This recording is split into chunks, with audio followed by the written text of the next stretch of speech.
உடலுக்கு உடற்பயிற்சி போலவே வாசிப்பு என்பது நம் மனதிற்கும் அறிவுக்குமான பயிற்சியாகும் என்று ரிச்சர்ட் ஸ்டீல் என்பவர் கூறினார். புத்தக வாசிப்பு ஒரு முழுமையான மனிதனை உருவாக்குகிறது என்பது பிரான்சிஸ் பேகனின் கருத்தாகும். அனைத்து தகவல்களும் கிடைக்கும் ஒரே இடம் நூலகம். நூலகம் இவ்வுலகத்தை நம் கண்முன்னே கொண்டு வந்து நிறுத்தும்.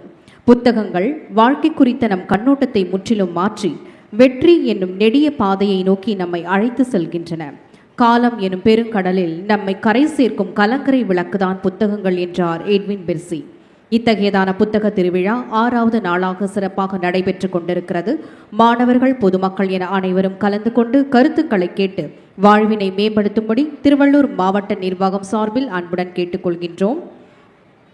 அடுத்ததாக நம்மிடையே சிறப்பு அழைப்பாளராக வருகை தந்துள்ள கவிஞர் சுகிர்தராணி அவர்கள் 1990ஆம் ஆண்டுகளின் பிற்பகுதியிலிருந்து கவிதைகள் எழுதி வருகிறார்.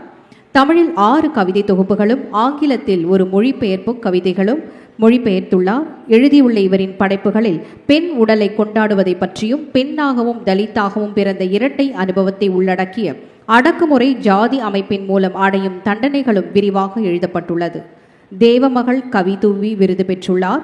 பெண்கள் முன்னணியின் சாதனையாளர் விருது மற்றும் புதுமை பெண் நினைவு விருது போன்ற பல விருதுகளை அவரது படைப்புகளாக பெற்றுள்ளார். 2020ஆம் ஆண்டிற்கான விளக்கு விருதையும் பெற்றுள்ளார். இவரை வாழ்க்கையை வாசித்தல் என்ற தலைப்பில் பேச திருவள்ளூர் மாவட்ட நிர்வாகம் சார்பில் அன்புடன் அழைக்கின்றோம்.